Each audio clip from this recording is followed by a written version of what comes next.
We interrupt this class for a special odd news reporter in colonial Boston, coming to you live from the past. Our reporter, Dylan Weiner, is on the scene. Dylan? Thank you, Owen. Shots have been fired in colonial Boston and troops are on the move. I shouldn't forget to add that up until now. The colonial militia has been doing small hit and run attacks organized by the Sons of Liberty. These have turned into all-out war against the British Redcoats. I'm interviewing a bartender here in central Boston. Hello, what can I get for you today? Actually, I was hoping you could answer a few questions. Okay. Engage landing sequence. What do you see as the outcome of this war? Oh, I think the Redcoats are going to crush the colonial militia. Are you a patriot or a loyalist? I'm a patriot, of course. Well, that was interesting. I went on scene myself to interview some colonial soldiers. Who goes there? I just wanted to ask some questions for you. What do you think? I don't know. Right. What do you think of being in the colonial army? Well, it's scary, and watching other people die in front of you is kind of horrifying, but we're fighting for freedom, so it's worth it. The Redcoats are the deadliest army in the world. What's it like to fight them? Now, believe it or not, they're not too deadly when you use the right strategy, which is to hide, shoot, run to a different cover, and repeat. The Indians used it in the French and Indian War, right? Yeah, General W is pretty smart. Yeah. Oh, incoming! After interviewing the soldiers, I decided to interview the commander, General Washington. General Washington, hello, sir. Hello there, little cadet. What can I do for you? I was hoping you could answer a few questions for me. Sure, I'd be glad to.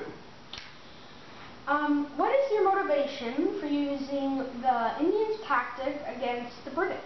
Well, since I was in the French and Indian War, I saw that this tactic was very effective against the British. What is your favorite weapon, sir? Oh, that's a hard one. I'd have to say the sword, because you can depend upon it, and you know if you've hit your target. The musket is a long-range weapon, but it is unreliable, and you really don't know if you've hit your target. Thank you, sir. My pleasure. Thank you. Also, Dylan went back to the bar to interview General Gage.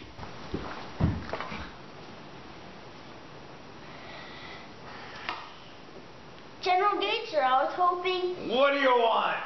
Well, I was hoping you could answer a few questions.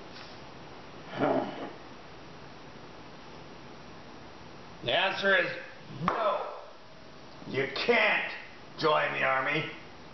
You can't stow away on my ship back home. And yes, we will beat the crud out of those traitorous...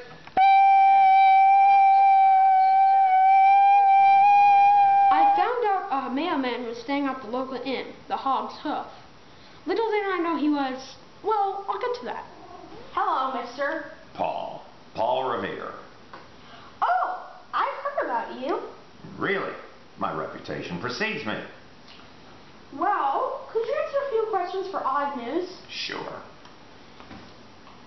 How good of a writer do you think you are? In all modesty, I'm one of the best people I know.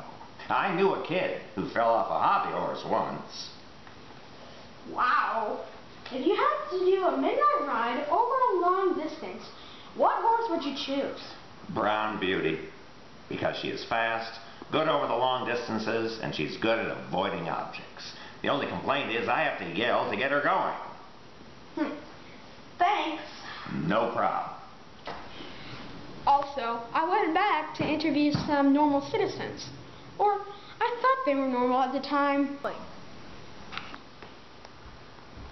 Hello there. What's your name? Luke.